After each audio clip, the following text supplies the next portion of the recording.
Okay. Since we're going to have a lot of time for the exam, and you already know which question I'm going to put in about Faraday's law.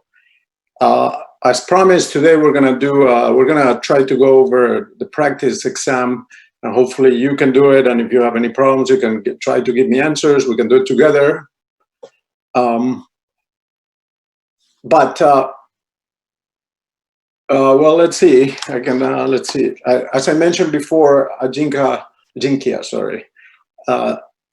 We're not having the exam this week or next week, so it will be the following Monday. I will have to look which day is today. Okay, let's see. So it's two weeks, so it's the 17th, right? So it's 2 weeks from today. So that's the 16th. Yes, sorry. 16th is correct. All right, thank you. Yep. Right. So we actually, this is because the Veterans Day, somebody mentioned, it was Cecily mentioned, it was Veterans Day. I had forgotten about that. I was kind of planning to have it on that day, but anyway, so this gives us plenty of time. Remember, after this is just the final. So we can go over chapter 29 a little bit more, but not, at least cover the sign business, because the sign stuff will come in the exam for sure. You have to figure, the sign issue just comes down to when you generate a current in a circuit. Should the current be clockwise or counterclockwise? Again, I already told you which problem is going to be from this chapter 29, which problem is going to show up in the exam. But we have a little bit of time here to clear up, try to discuss that sign. The sign issue, it's just a sign in the end, but the instructions are a little bit confusing on how to figure out the sign. We've been figuring out signs with the right-hand rule. That's really what we're using the right-hand rule for in the end, to figure out a sign. Here is a different thing. It's not a right-hand rule. But in the end, you have to know if you don't pick the right way. Basically, if you don't pick the right way for the current, then basically at that point you would be violating energy conservation. So you want to pick the right direction. Should the current be clockwise or counterclockwise? You want to pick the right direction for that. The rule for how to figure that out is a little bit confusing. We have a little bit of time here. Let me just take just a little bit of time to do that. And then, then we'll go back to the practice exam. And if we don't finish the practice exam now, to be honest with you, you can do it yourself. The practice exam is on Canvas, of course. But I just wanted to see the problem, practice exam, see how you guys are doing. Probably we should take it together without looking at the answers. That would be my suggestion. So, of course, if somebody wants to so-called cheat and look at the answers, well, my idea is that that's bad training for you guys, because sometimes I do notice that what happens to you is that you think you know something, but actually you don't know if you know it until you try it on your own without looking at the answers. So I do find that in my experience, students are a little bit too ready to look at the answers right away and then say, oh yeah, I know how to do that. That saves me time. Well, not really. It really doesn't save you time. You got to figure out what you're having trouble with first. Then you can look at the answers. So yeah, the questions and the answers are both on Canvas. I'm going to show you just the questions, not the answers. And then let's try to work it together. And if you're having a problem with something, then we can talk about how you would do it with the answers and so on. That's much better practice. It really is. But anyway, it's just practice. So if you want to look at the answers, you want to still keep doing it the other way, that's, if you think it works better for you, that's fine. But it doesn't really work as well, in my opinion. Before we get there, though,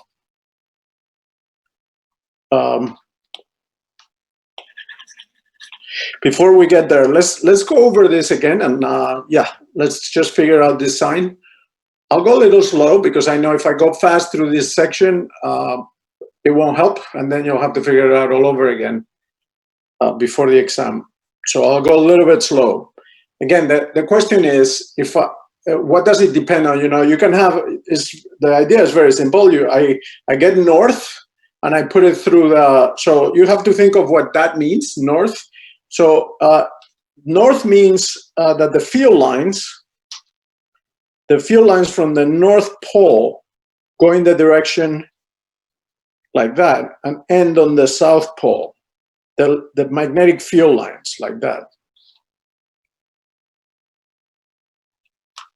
So they would end on the, so this is kind of like another convention where you say, okay, the electric field lines come out from the positive charge. Okay, here the magnetic field lines come out from the north side. As a quick, as a aside that actually is in the PowerPoint later on, but I'm not going to have time. I don't want to spend the entire class going over this PowerPoint. So that's why I'm going to go to the practice exam. Yeah, on the Earth, actually, something perhaps you should be aware of is that on the Earth, the North Pole of the Earth is actually the southern magnetic pole. So actually, if you want to think of it like a magnet, and it's not really a magnet, to be honest, the Earth doesn't really have a magnet inside. What we figured out already, just let's think about this one more time, just to, how are you generating magnetic field? Why does the Earth have a magnet? Say, for instance, Venus does not have a magnet. Why does the Earth have a magnet? Actually, what it comes down, in order to generate magnetic fields, you need currents. And so actually what's happening is that the center of the Earth is not solid, is kind of like molten, and there are metals in there, and it's just churning over, it's creating internal currents, and that generates the magnetic field. And also you should think one more point about that. We've already said this. If you have a wire and you have a current, that has a magnetic field, right? So what you need are currents to generate magnetic fields. And you can even think of a magnet as I mentioned last time, that's also at the bottom of the other one. I didn't get into it, and I don't want to get into it too much. I may say something more about that in the next class. Today will be for this plus practice, that's it. But if you want to think of a magnet, you could also think of the magnet itself that you draw as a magnet as currents. It would be currents of electrons moving around the atom, right? So that's quantum physics there, but the picture of it is the same. Currents generate magnetic fields. Okay, in any case, the north side of the magnet, you're supposed to draw the magnetic field line pointing to the south part. And if you're talking about the Earth, the magnet, and you want to draw a magnet because that's what of course it's not a magnet, I just finished saying that, but it's not a magnet, it's not like magnetized material that's at the center of the Earth. That's not what's happening. But anyway, you can more or less model the magnetic field of the Earth with a magnet that has north and south. So they call that a dipole. But in any case, the north part is in the South Pole, okay, for the Earth. Okay, but anyway, that's just neither here nor there, but yeah. In any case, so what they're trying to, now what we're trying to figure out what's going on is we would like to see the magnet. We would like to know whether the current, whether it's going one way in the wire or the other way in the wire, right? So what does that depend on? Okay, there's a complicated rule here that I'll slow down. So first of all, you gotta figure out what it is that you're doing. So they have like 4 different slides in here. I'll go one by one. It gets a little repetitive, but I'll go, since it's a little tricky, I wanna go one by one in any case. And since we're only doing this and then practice, it's probably okay to do that. But here, what you have to say is, what are you doing when you're generating this current? So what you have to figure out is, what is important to know is, are you increasing the flux? So if the flux in the loop does not change, so which is the loop? Well, the solenoid is the loop. So there is a flux because there is a magnet. So you calculate the flux through the solenoid. It has a surface area. The magnetic field lines from the North Pole point down, then they turn around, but they point down. So as you approach the solenoid with a magnet, you're actually increasing the flux. If you move the magnet away, you will be decreasing the flux in this configuration. Okay. So that's what you need to keep track of. Am I increasing the flux right now, or am I decreasing the flux? Okay. And then so let me tell you a rule already, and then let's see if we can apply it in the cases in the slides that they have. So now the first thing is you take your loop, and then you say, is the flux in this situation, is the flux increasing or decreasing? Well, if for increasing or decreasing, it does matter whether north is down or south is down, and it also matters whether you're moving away or moving towards. Okay, so for each case, so there are 4 cases then. We just realized there's 4 cases, so there's gonna be 4 PowerPoint slides, because 1 for each case. North moving down, north moving up. South moving down, south moving up. Okay, so those are the possible cases you could have in this setup. So for each of those cases, you're gonna say, am I increasing the flux or decreasing the flux? Great. Now you figure out what you're doing externally to the flux through that loop. Then you say, okay, the current in the loop will generate a secondary magnetic field, which tends to counter change. It doesn't counter the flux, it counters the change in the flux.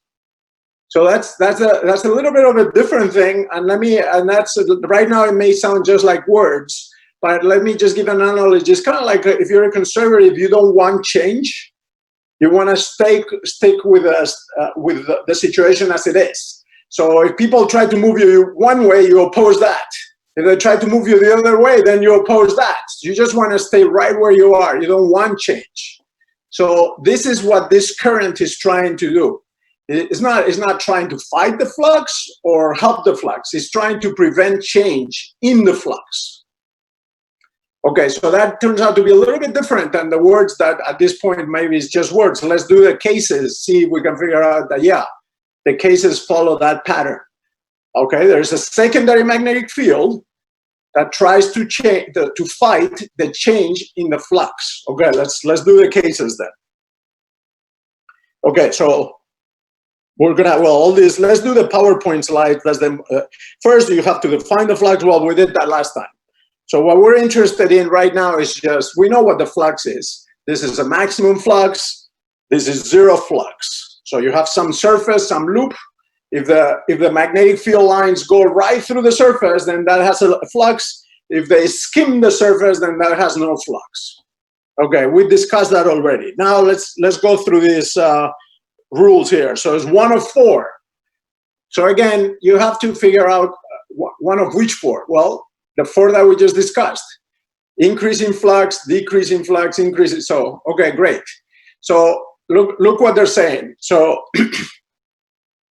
they have some, hopefully this PowerPoints, let me see, maybe I should do just 2 cases of the PowerPoint slides instead of 4. Okay, but let's try. So you have flux in some direction. So this is what I mean, okay? Now, you have a magnetic field. The magnetic field, this is an external magnetic field. Well, in the case that I just showed you just a second ago, that was the magnet. The magnet was the external magnetic field. So you have a magnet, great. Now you have a loop. That's step number 2, great. And now you're gonna set up a current in the loop. Well, since you're setting up a current in the loop, that means there is gonna be an induced field, okay? So the induced field could be up or down. Okay, so let's do all of that. Okay, so what they're saying with these arrows, by the way, there is one where they show you the induced field, one PowerPoint slide. Yeah, here, okay, maybe I should have gone to this. I'll do both since I have enough time. I'll do both what we're doing just now. But actually, this PowerPoint slide is a little nicer because they have the induced field in here drawn. This is the induced field. So you have the field of the magnet, that's this B, but then you have the induced field because you're setting up a current in the loop.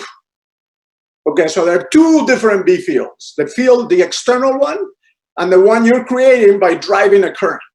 So those are 2 different things. You can't get it. If you're getting confused, then you don't know what you're doing. So actually, I like this example better. So let me start with this example here. And this kind of more matching with a magnet going up and down that I was doing before. But then we can come back up here if you want. So what they're doing here is they're kind of doing the same thing, but they don't show you the induced thing. So they're saying, in this case, you have a B field, and the B field is, you have an initial one, and then they increase the B field. So the B field is increasing, so therefore the flux is increasing.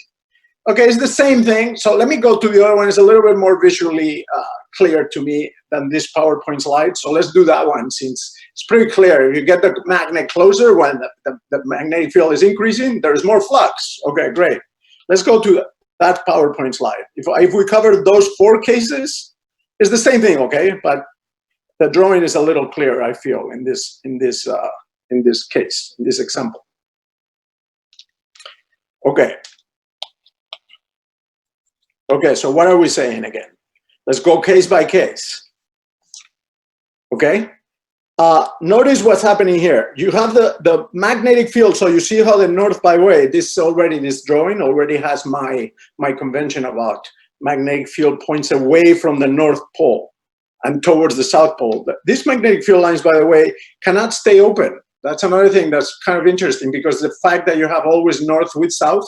So these magnetic field lines, if you follow them, if you have a charge by itself, the electric field lines go off to infinity, and they could end up anywhere. But these magnetic field lines actually must come back to the South Pole. Okay, so that's related to this business that you cannot have a monopole. You cannot have a pole by itself. You must have a South Pole, and then the magnetic field always starts on the north and then has to end on the south. So it must close.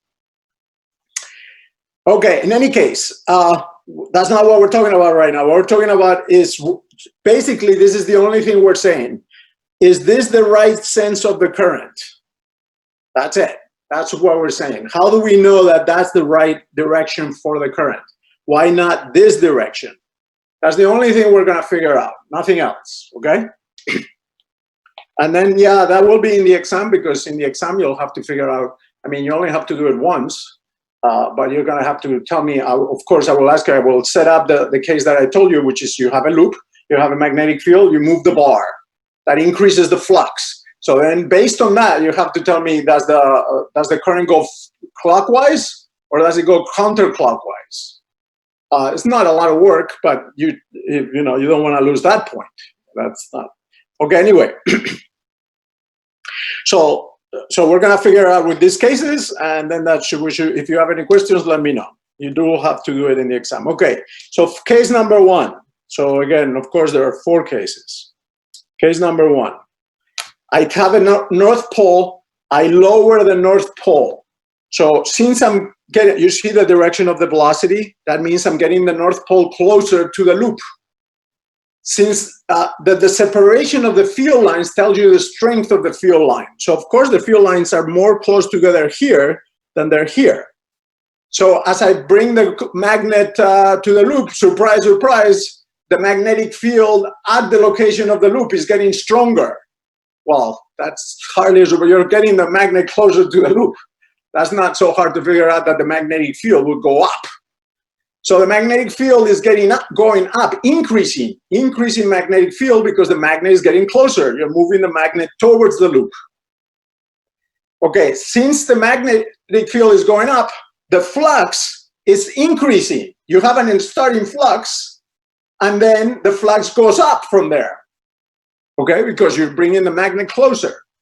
So then that's the external magnetic field, increasing flux. Okay, so therefore the induced magnetic field, the magnetic field caused by the current itself, must try to decrease the flux. So how do I get the flux to decrease in here? Well, we have the right-hand rule, right? So you're still using the right-hand rule, by the way, in there, because I'm using my thumb in the direction of the current and my fingers in the middle, in the loop, inside the loop where I'm at. So I put my thumb, let me draw a very bad thumb right there, right? That's my thumb right there. And my fingers wrap around, and in the middle of the loop, when I'm doing around the loop with my finger like this, my fingers inside the loop, they're pointing up inside the loop. So therefore, that's the induced magnetic field. So as I'm increasing the flux, the current tries to decrease the flux because it opposes the increase. Okay? So we agree with that. Now let's check the opposite. Let's check this one. So it's more clearly the opposite of that. You see what happened? Now I'm decreasing the flux because I'm moving the magnet away. So let's label it. Well, do they label it? Yeah, they do label it. They say motion of magnet, increasing downward flux. So therefore, induced field, so let's write it down, induced field tries to oppose, or opposes, not tries to, but actually opposes, increase in flux. How does it do that? By pointing up. That's what they're trying to tell you there. It opposes the increase in flux. Okay? So notice in this case that the two magnetic fields are fighting each other. But notice this, let's go to the next one. So you see why you have to say opposes the increase in flux. Instead of going to the bottom one, let's pick this one right here. Now here, the induced field, so I can say induced field, I just write the opposite here. And let's see if it's true. Induced field opposes, and now where this was, before it was increase, now I have to say decrease. Whoa. Someday I'll learn to write on this thing. Opposes decrease in flux.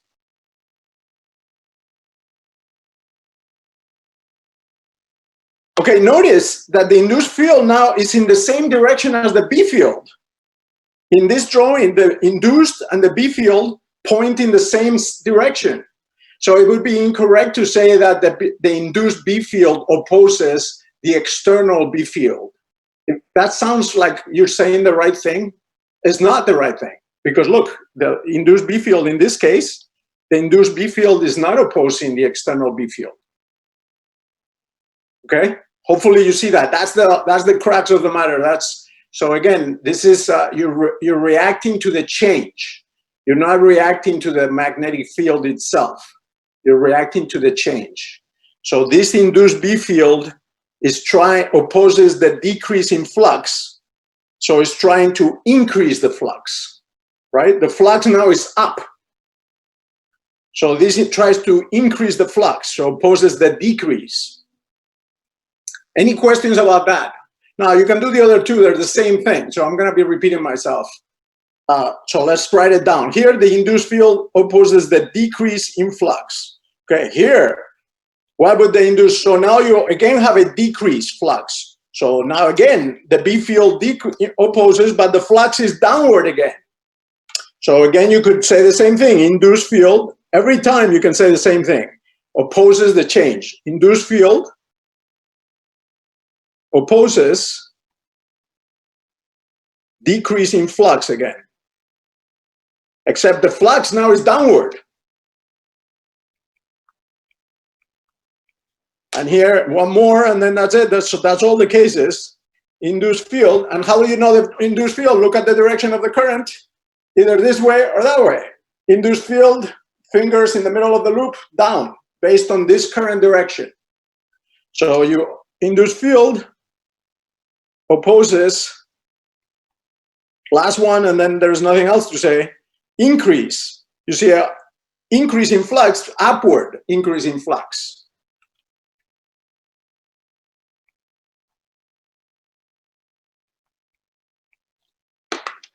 Okay, so that's it. Now we can go later and we can apply it to the case that's going to show up in the exam. But let's save that for later. Okay, just maybe you're going to have a chance to play with this for Friday. So again, the exam is long enough in the future that I have to give you another master in physics. So you're going to have a chance to play with this. And the thing that makes people go wrong is when they say the induced field opposes the external field. So you can't say that. Okay, so because that would not fit this one, number 2, or number 4. Oh, sorry, number 3. 2 or 3, the induced field is in the same direction as the external field. Okay, so that wouldn't work. Saying that you oppose the external magnetic field would not work. You have to oppose the change. Okay, anyway, you'll get to practice. This is a little, it's not that in the end, it's, when you've done it a few times, but conceptually it's a little weird, abstract sounding. Okay, any questions about this?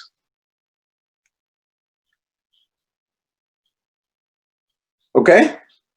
In the case, let me just, since you know it's going to be in the exam, let me just say one more thing here.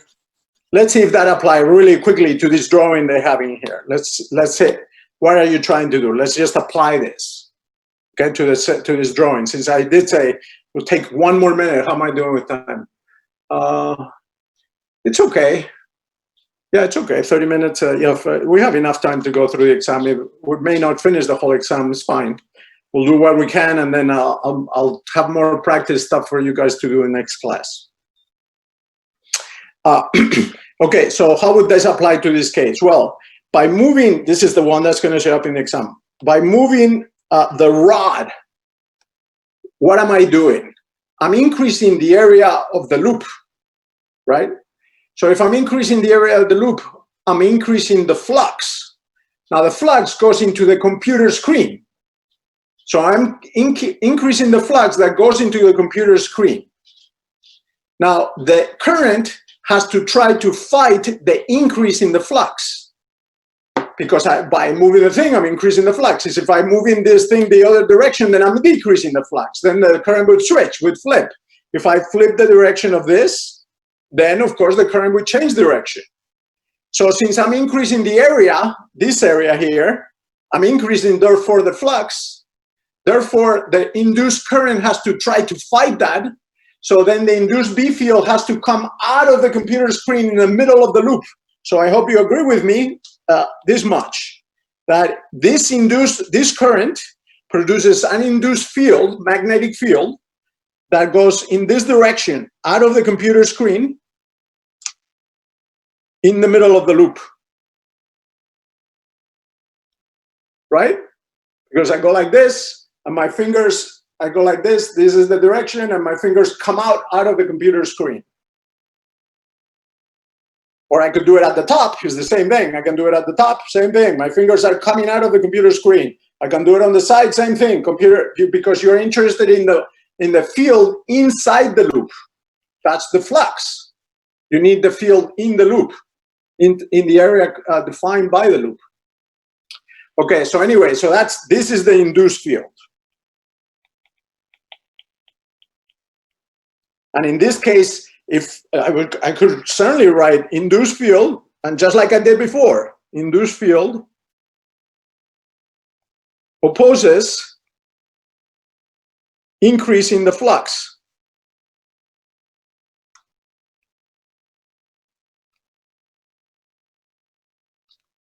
By trying to decrease the flux. Okay? Okay, yeah, so there's not a lot, so I think I can move on at this point. It's a little weird, but it's just either this way or that way. In the end, that's the only information you're getting out of this. Now, it has to make sense. Let me tell you why, otherwise it wouldn't make sense. If you didn't get the right sense of the current, let's think a little bit more. Actually, this is kind of like training for the exam, to be honest. Let's think about the current direction. Let's do a little experiment here. Talk a little bit more about this. Not an experiment. You need this. Just another way to look at the same thing. Okay. You put your hand on this. You're the one that's moving this rod. Okay, so you put your hand around, you wrap your hand around this rod, and you grab it, and so you're providing the force that's making this thing move to the right. Okay. Now, because you're doing that, you're increasing the flux, you're setting up a current. Now, the fact is now you have a current here in this rod going from the top conductor to the bottom conductor, completing the loop. Okay, remember that we already had a rule for the force of a current in a magnetic field. Now, again, I write this slightly different than the book does, than the PowerPoint does, but it's the same thing, okay? I like to just always make the current into the vector. But in the PowerPoint, they like to make the wire, in this case, the conductor, into a vector. I just think making the current a vector is much more, is more pleasing somehow. But it doesn't matter. Okay, so based on this equation here, Here's my question for you, and you should be able, if this is like good prep for the exam, you should already be able to figure out the answer to this. Based on this equation, where you do use the right-hand rule, whenever there is a cross product, you use the right-hand rule. I have an external force. That's my force pulling on the rod, making it move that way. But now there's a current on the rod. And so there's a current and there's a magnetic field. There it is. This is the magnetic field. It goes into the computer screen. So here's the question. The question is, in what direction is the force, the magnetic force, on the current, on the rod? Which direction? Up, down, left, right, in, out? What direction does the magnetic force have based on this equation?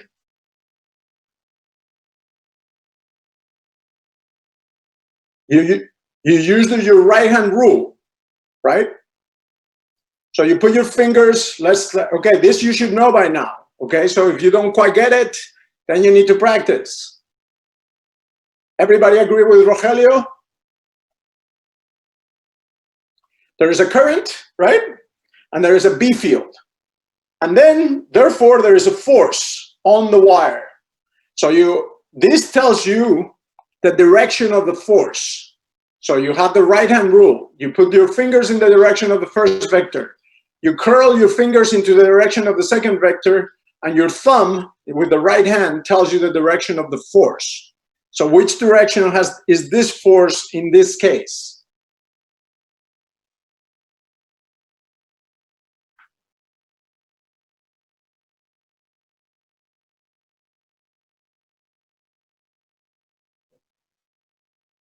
I'm gonna wait until somebody else comes up with, this is fair. At this point, this is pretty fair. Okay, so Emma has left. Rogelio has up. Anybody else? Michael has right. Oh my God, Isaias has towards the center. What's going on? Trent has left.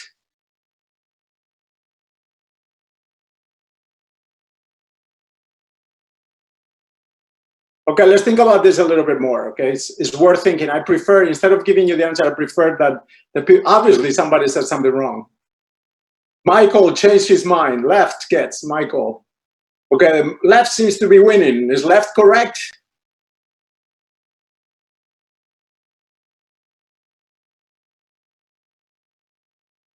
Anybody else can change their mind? Michael changed his mind. Or you're stuck to your guns. Okay, so let's say this. Okay, Isaias, I think maybe because of the order, you always were getting all those kinds of questions correct in the last class. I think maybe because of the order of how I'm saying this, it threw you a little bit, confused you a little bit. We already figure out the direction of the current in the loop. And we figure that out by saying this business about opposing change. Okay, you put that aside. That direction has been figured out. Now, the right-hand rule we're using, Isaias, to figure that out, is the one where you put the thumb along the direction of the current. But that was a separate right-hand rule. Now we're done with that hand rule. Then we figure out the direction of the current already. Now we're using the right-hand rule where we're putting our fingers, we're using the right-hand rule. So this is the problem also. It's not that the right-hand rules are so confusing, is that what gets messed up in your head is you're going to one when it's the other, I guess. I mean, it's just natural to start doing things with your hands. The right-hand rule we need now is the one that applies where you have a cross product. So let's do that again together. What you do whenever you have a cross product, you always do the same thing. That's this rule. You put your fingers in the direction of the current. That's up. You curl into the second vector you're crossing into. In this case, it's into the computer screen, because into the computer screen is the external B field. Okay? And then your finger gives you, your thumb gives you your direction of the force. Right? So the force has to be perpendicular to this and also this. So the external B field, the one that's indicated in this drawing, is causing a force that is that way, to the left. Everybody agree now? Rogelio, Isaías, are we cool? You put your fingers in the direction of the current, the first vector. You curl into the direction of the second vector, and then your thumb is the force. Are we all getting the same thing? Oh, okay. Well, it's a loop. Right, okay, is that what the trouble was? I didn't anticipate that, Jason.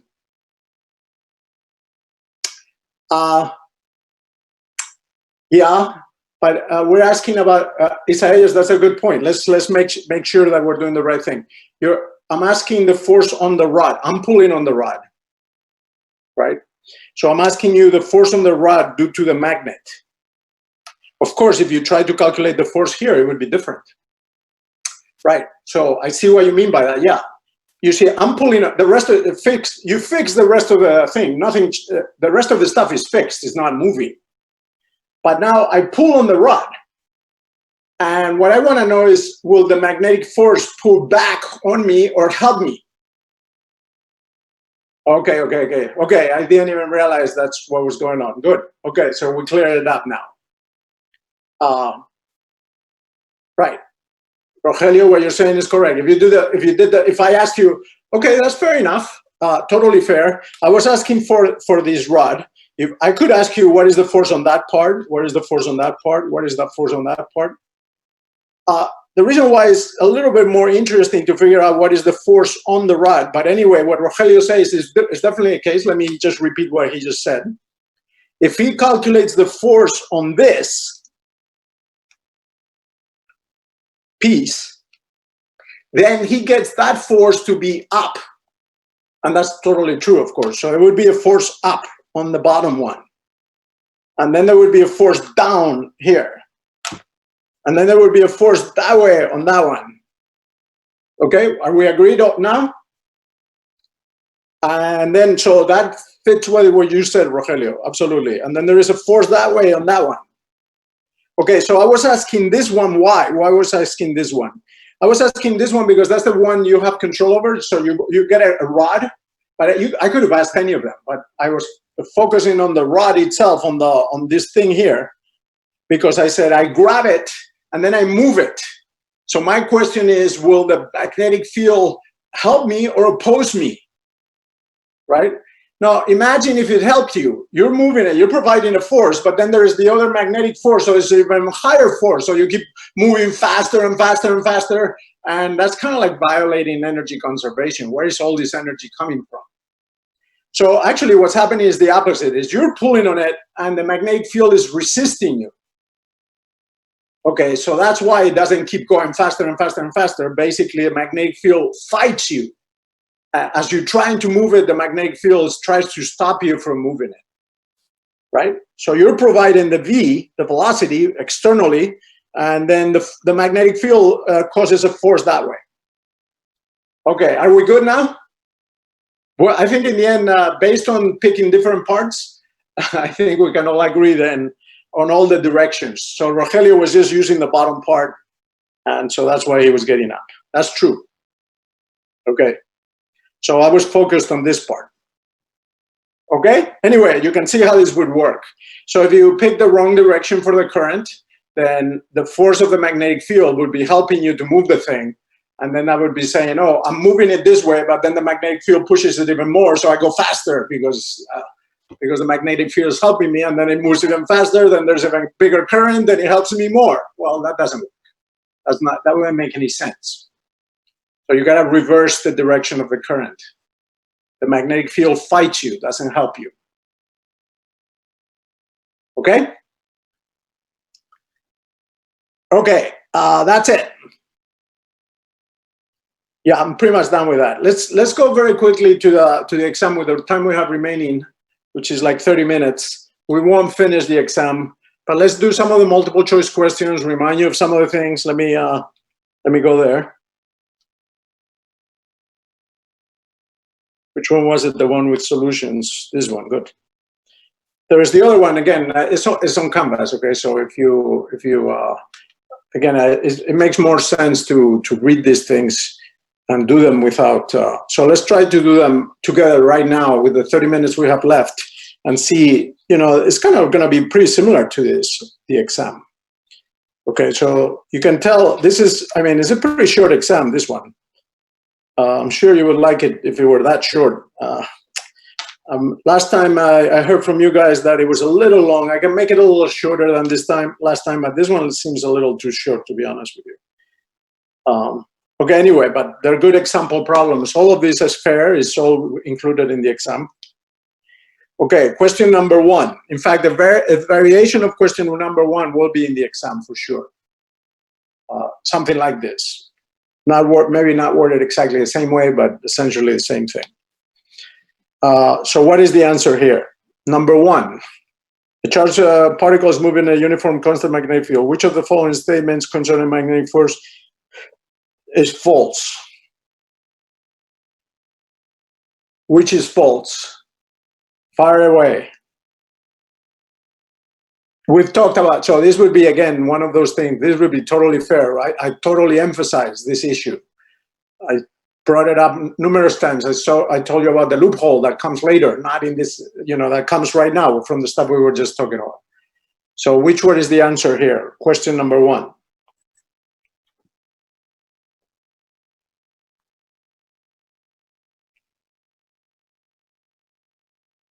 Okay, everybody agree?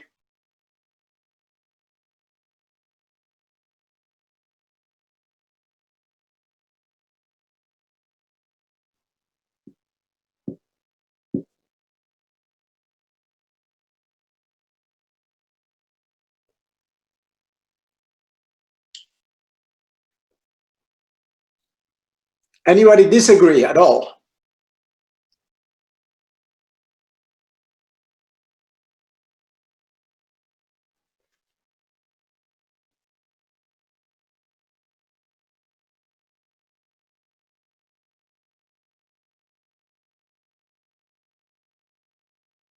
Nobody disagree? A hint, if I wouldn't wait around so long, if it were the correct one. It says which of the is false. Which is false?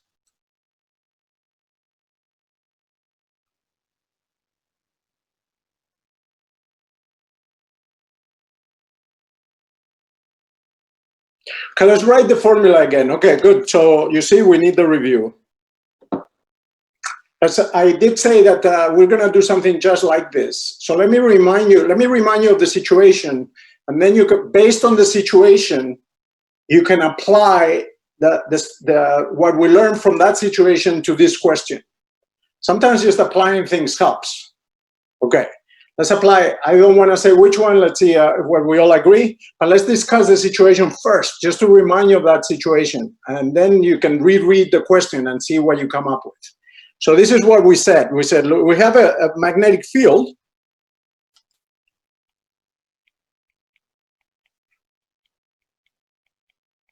Right? And then what we're going to do is we're going to shoot a particle one way or the other in the magnetic field. And just to keep it simple, what we usually do is keep it flat on the computer screen, and then the magnetic field is into the computer screen. So if I keep the particle in the computer screen, well, we discussed how it moves in circles. How it moves in a circle. Now, if it moves in a circle in that direction, so if I know that the particle is moving in a circle in that direction, what is the sign of the particle? Plus or minus?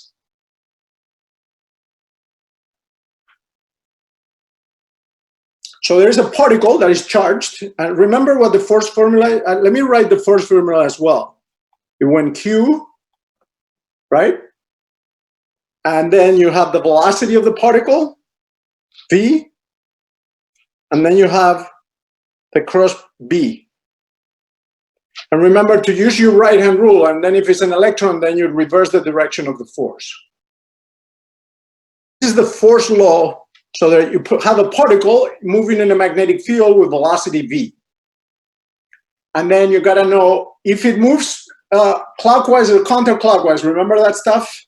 So what is this? So you have one positive. Should this be a positive particle or a negative particle? How did that work? Correct. Positive is correct. It's moving, the direction of velocity is up, or you can think of it like current too, you know. Right? Isaias did that last time, and it was fine, no problem. So the particle is up, B field, so the force points in that direction for sure. That's why if you push the particle that way, then it begins to turn in that direction in which you push it. Okay, so then we said, oh, okay, great. Then we said, great. So this is the force, and then we say, oh, because the cross product is 1. Then we say, oh, that's just QVB because the cross product is 1. And then we say, oh, let's make that equal to mv squared over r because this thing is moving in a circle. And then one of these guys cancels out, and so on. Okay, in this situation, let's pick cases. Let's start from the bottom. It does not change the kinetic energy of the particle. Is the kinetic energy of the particle increasing, yes or no? Let's start from the bottom and go to the top. Is the kinetic energy of the particle increasing? No. So that would be true then. The kinetic energy is not increasing. If the kinetic energy is not increasing, then there is no work done. Otherwise, work increases the kinetic. Whenever there is work, that means the kinetic energy is increasing. So for instance, gravity does work on you. So therefore, if they drop you, then you go faster and faster and faster. Your kinetic energy is increasing. Why? Because gravity is doing work on you. So in this situation, there is no change in kinetic energy. It keeps going around and around at the same pace. So this is true. But if this is true, this also must be true, actually. That's also true. It does not do work. It just means it's not properly, the sentence is not correct, but it's true. It does not do work on the particle. Okay. Now, changes the velocity of the particle. So which one are you going to pick between B and C, Trent? Which one are you going to pick, B or C? D. Okay, let's start with D. It can act only on particle in motion. Suppose the particle is not in motion, V equals 0. Then what is the force? 0. So what's wrong with that? If the particle is not in motion, is standing there, so what are you saying? What would that, give me a case of that. You have a magnetic field, you stick a particle, the particle is not moving. Then there is no force. So this one is correct. True. Okay, so we leave B and C. So it has to be either B or C. Right. Emma has it right. So you see that actually this was a good one. This is an instructive one because I did say it, but obviously it didn't quite come through. So this should do it. Okay, so just going through this, I think it actually helped quite a bit. I like this multiple choice question now that I see it because it does give you all the things, all the different ways of doing that. So this is a good one. This is a good multiple choice question. So again, this is incorrect, and this is, sorry, this is false. This one is false. B is false, C is true. So it's asking you which one is true, which one is false, sorry. So definitely this one is false.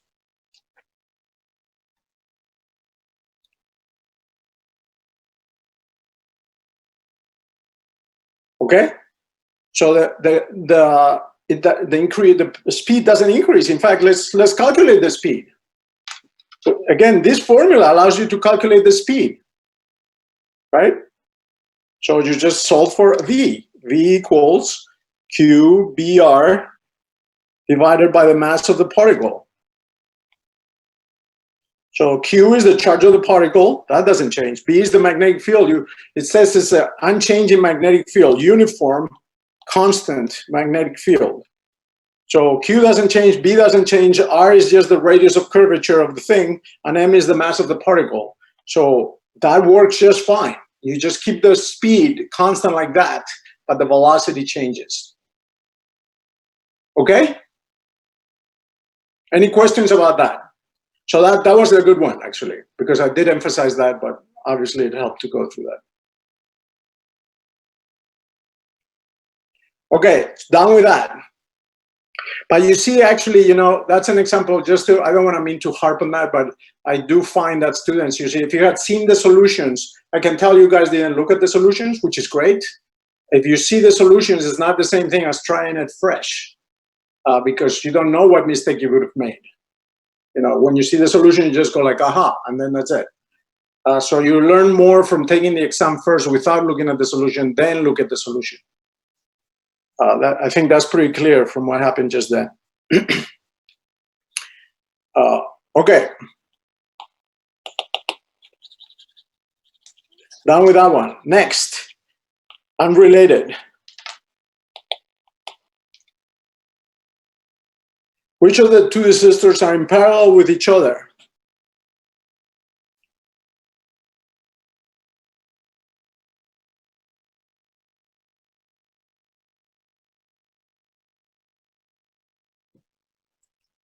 Yeah, that's kind of easy. I don't know what learning experience there is there. So we can just repeat. Yeah, that's fine. You can just repeat the rule here for parallel and resistors in series. In parallel means both ends are at the same potential.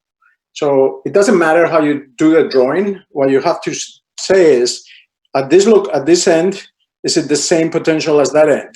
And of course, if you can follow a wire and go to the other end without encountering anything, then it's the same potential. So obviously that side and that side have the same potential, and this side and that side have the same potential. So yeah, these two are definitely in parallel, no question about it. Doesn't matter what else is true, that's true. Okay, this one, good one again. Let's see, the Earth's influence on the gravity and magnetic force on the proton will be towards, I see. Okay, remember, actually for this one, okay, this is a good one, actually. For this one, you have to, I'm glad I said before, I don't know if you were answering the one before. Remember what I said from before, actually, you need that for this. Actually, I wasn't planning on that, but now that I see that. Remember that for the Earth, you have to think of the magnetic field. Let's draw again. This is a visualization one. So it might give it a little trouble. You have the equator. And remember that you have to have the North Pole at the southern hemisphere. And then the South Pole above. And then so the magnetic field lines go like this and then go right back in like that. So they leave the North Pole and they come back to the South Pole. Like that, and then back there. So going that way, arriving that way. Okay. So right when so they're dropping so notice what's happening here. They're dropping a proton right at the equator, and they're letting it, what they're saying is, I get the proton and I release it. So it's going closer to the Earth. So it's going in that, the proton is going in that direction, towards the Earth. Isn't that, let me read again, make sure I'm doing, falls towards the Earth, correct. So they just get a proton and release it, then it starts falling. So it's going towards the Earth. Okay, so that's the velocity. What direction is the B field? And this is a proton, not an electron. So we can do the right-hand rule, never worrying about changing directions. So the B field points in that direction. Okay?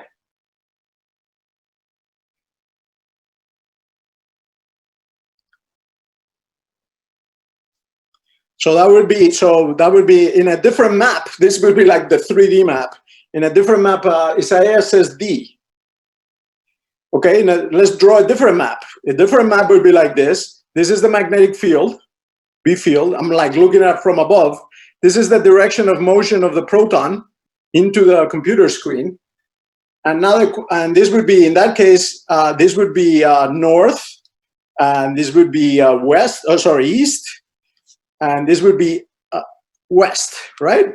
I'm also trying to figure out, make sure that I say the right thing.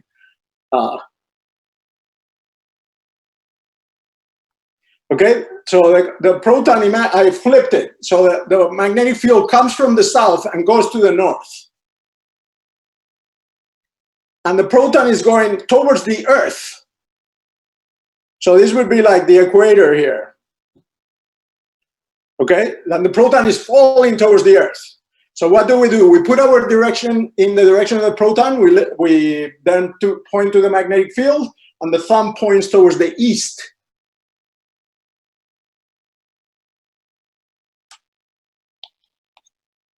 Okay, so you can see, it's not that this stuff is very hard. It's just that it's difficult to visualize sometimes, and then you start getting a little flustered during the exam, and then you should know this, of course. But then if you don't practice it, then what happens, you get a little flustered, and then you start to second guess yourselves and things like that. So practicing it a little bit more still would be the key, in my opinion. Okay, I'm pretty sure it's to the east. We can check the answers in a second, but I'm pretty sure. Let's check the answer to make sure we're right about that. I did that one. Where is this one? Again, the answers are on Canvas. But okay, so that we were right about that. C, east. Okay, let's see if we can do some more without looking.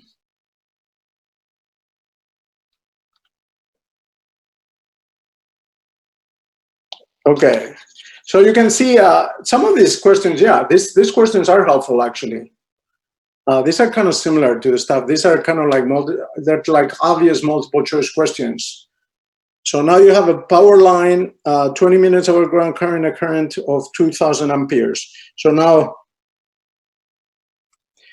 okay. So now you're talking about the magnetic field of, so you have some, so this is a different right-hand rule.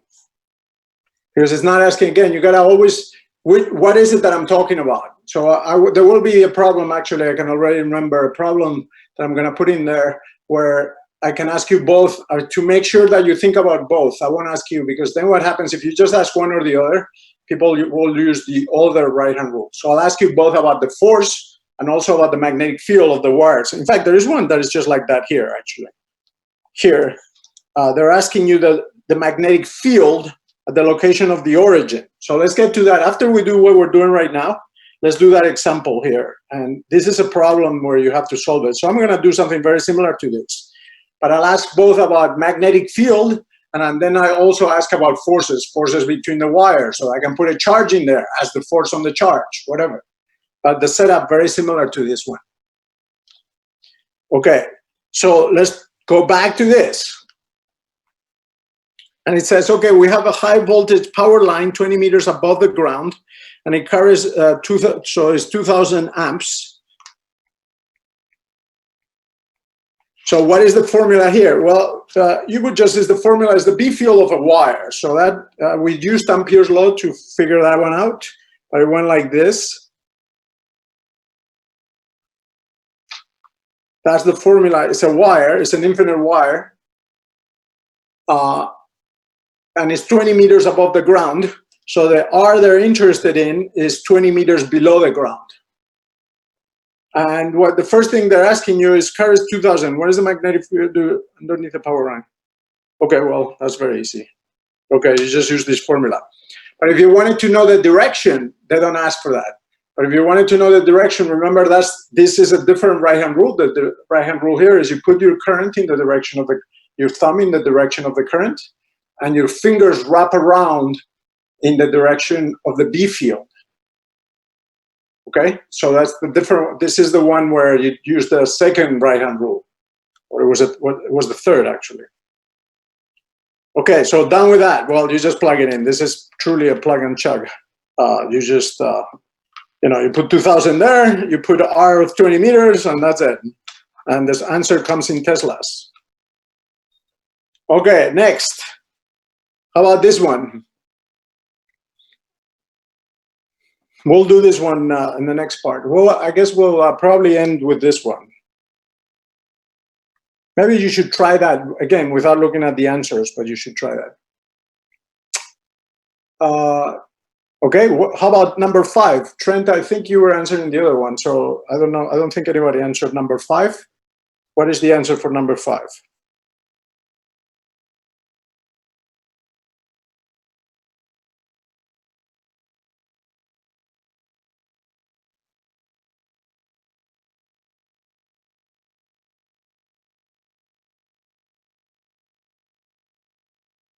Yeah.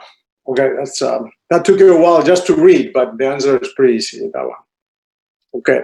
Yeah, that's not. Oh, also, I'm gonna remember that I did say. Well, I'll give you more instructions later, but I did say that I was gonna put a Kirchhoff's rules problem that you're not supposed to solve. So, meaning you just write down the equations. So I will practice that in the next class. Say we'll give a good. I'll pick a hard one for the next class to practice, and just make sure that if you know how to do that one, then you'll get the one in the exam for sure. So you just set down the equations. That's it. Don't solve the equations. Just you set down the equations. But we'll do that next time. There's none like that in here. This one can be used with parallel and series. So you don't need Kirchhoff's rules for this problem. And this one here is just, again, direction. Right. That's not really. Let's just focus on this one because you know this one is going to be in the exam. Okay, great. Now let's see if we get this right then. Determine the magnitude and direction of the total magnetic field at the origin. Okay, good. Let's try to see. Let's see if you may actually get this one wrong. I don't know. Let's see what happens. But this is good practice because, again, they could ask different things. They're all related, but they're asking different things. So if you have 2 wires, they have 2 wires here, and they have currents carrying directing towards you. So they would be like that and like that out of the board. In the sense, each current of one, the currents are directed out of paper, right? So this is 10 amps, and that's 10 amps.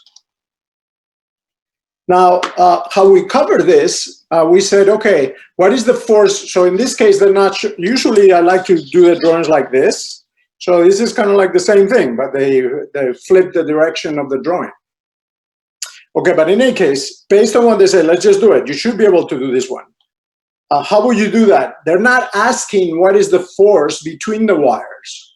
That's normally what you would ask in a situation like this. You would ask, well, there's a force between the wires, and we already covered that more or less. I mean, not more or less. We did cover. We said if the two currents are in the same direction, the forces are attractive, and then you could calculate what the forces is, and there was a formula for the force. So that would be the force on one wire would be towards the other wire, and vice versa. There would be forces attractive, so the 2 wires would attract, because these 2 currents are going in the same direction, and the wires are parallel to each other. But that's not what they're asking. They're asking, what is the B field at this location? So go ahead, please don't look at the, oh, actually, they're kind of giving it away. Well, that's unfortunate. But it's fine, I guess. It's not the same thing. But okay, so notice they gave it away. Because I didn't think there were solutions here, but I didn't remove the B's in there, right? So look, see if you agree. Obviously, it probably is correct. So how would we do that? Which one is 1? Which one is 2? Well, let's think about this. Again, the formula, the relevant formula is this. We're asking about B fields, not forces. That's what they're asking here. So you have mu0. Determine magnitude of the total magnetic field, right? And then you have I, and then you have 2 pi r. Now both I's are 10 amps. Okay, notice the direction that's picked here. Okay, so in this case, what you would have to do to use the right-hand rule, we keep using the same one, but since we flip it around, there's always a little, so the current is coming at you. So in this case, you would put the thumb in the direction of the current, and then the fingers would curl. Right? Like that. Well, that's step number 1. You put the thumb in the direction of the current. So you're pointing the thumb at your face. And now you ask, in the middle, in what direction does the wire to the right, so let's label it. So we're going to call this wire 2. And then we're going to call this wire 1. Well, that's how they do it too.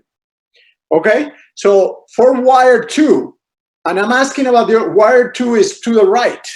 So I'm asking at the origin. So I got to figure out what, different places will have B fields in different directions. I could pick a point right here. And that would be tougher. That point. Then I could ask, so let's do that next. And then we'll end with that. They're asking about this location. So then you got to ask, what is the B field of wire 1? What is the B field of wire 2? So the B field of wire 2, put my thumb going this way. This is to the left, so down. So therefore, for wire 2, the B field points down. You know, you put it like this, and then you put your hand in the direction of the axis, and the fingers are pointing down.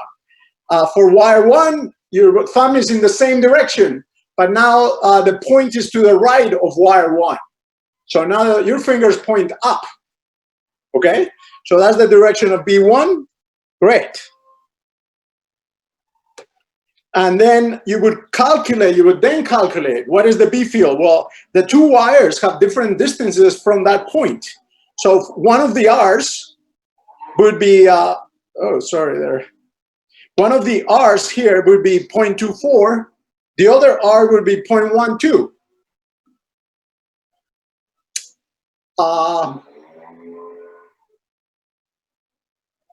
I cross R. This is, you could calculate the one where you're using, remember Isaias, that this is the one you're already, this is the part, we're not asking about forces. I think you're asking about forces. I think you mean I cross B. Okay.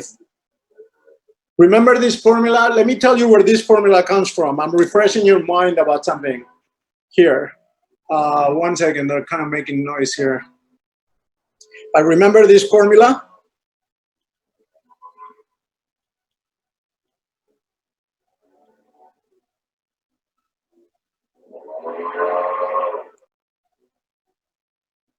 Or well, actually, they have IDL, sorry.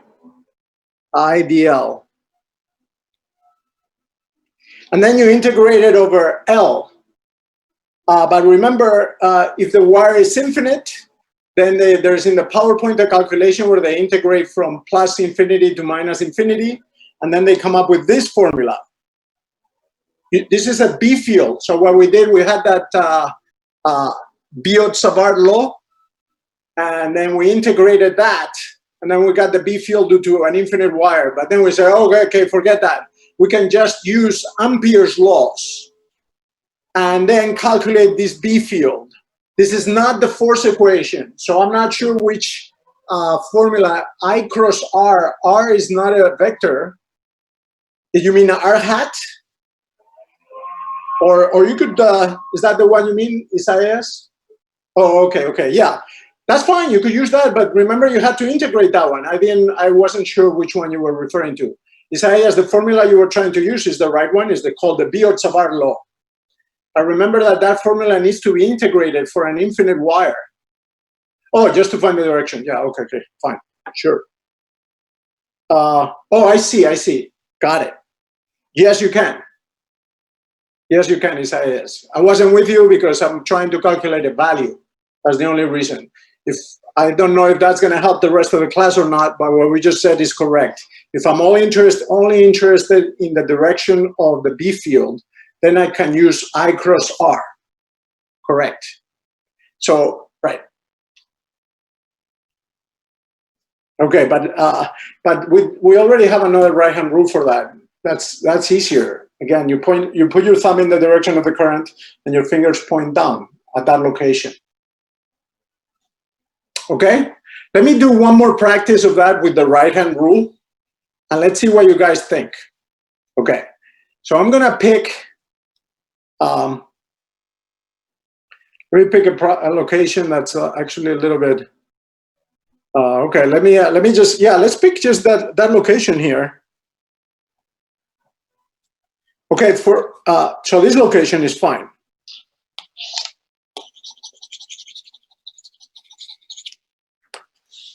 Okay, so now what is the direction due to wire 2 at that position. Wire 2. So the direction of the B field, okay, everybody agree with that? So you have the wire is wire 2, and then you have the point in space. And what you're asking is, what is the direction of the B field of the wire in the point of space you're interested in? Okay, it sounds like I'm getting the feeling that I should refresh it, that this would be more practice on this would be good. So I'll come up with something else, but let's just finish what we're saying right now, and then we can let it go. We only have 4 more minutes at this point. But Isaiah says to the left. So again, what do? We put our thumb in the wire, and then we put the fingers at the location of the point we're interested in. So I'm doing this. Am I pointed to the left? Well, yes, I am. So at the origin is pointed down, but right above the wire is pointed left. So it's curling around the wire like this. It's going around in circles like this. So just to be, I'll draw the whole. So at this point is going that way. At this point is going this way. I'm doing this wire, okay? At this point is going that way. At this point is going straight down. That's why I drew it straight down. At this point it's drawn like that. At that point, you see it's curling around the wire. At that point, on the right side of the wire, straight up. Okay, so Isaiah is right. On the right above the wire, it points straight left. And it keeps curling around, depending on where you're asking, is a different direction. So above the wire will be to the left. On the axis here, anywhere on the axis, it will be pointed down. Below the wire, it will be to the right. And anywhere on the right side, it would be pointed up. On the axis, on the right of the wire, it would always be pointed up. Okay, do we agree on that? Is that confusing? Should I get more practice on that stuff? More practice for the next class? Yeah, this is the time. Yes. Okay, I'll try it. It's okay? Okay, more practice. Okay, more practice. I'll go over the PowerPoint again. Yes, this is, notice you can go to the solutions again and you can see how this is working out. But again, it's like your thumb is going like this around the thing. So it depends what location I'm asking. I could be asking, I have a wire, I can be asking above the wire, the left of the wire, below the wire, to the right of the wire. So the direction of the B field keeps changing. So in this particular question, they were asking for the B field at the origin. That's to the left of the wire on the axis. So that's why I have it drawn down. We point straight down in that case.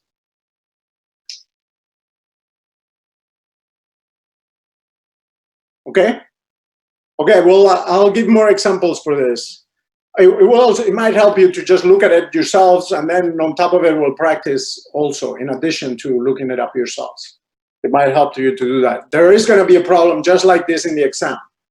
So I will give an example, not the exact same example, but maybe I'll change the direction of the drawing or something. But I'll have more practice for you guys next time. Okay, so that's pretty much it. I guess yeah, let me just remind you what would you have to do. We can go to the solutions right now. In fact, at this point, we've seen the distances from the two wires are different. That's why. Which one had the answers? This one. So you see, they're just saying the distance of one wire is either, so they're putting a 0.12 there, and then there's 0.24 there. So that's because one distance and the other distance. The formula they're using is the one I gave. And then the directions is down and up, so they subtract out. One is up, one is down, so then, but that's at that location. Oh, okay, good. So this is how you would calculate the magnitude, right? You're just using the formula that I gave. But the formula says 2 pi r. Well, what is r? R is the distance between the wire under consideration and the point in space. So one of the r's would be 0.12, and the other arc would be 2.24. Okay? All right, I'll come up with more examples of this same thing, yes. All right, see you guys.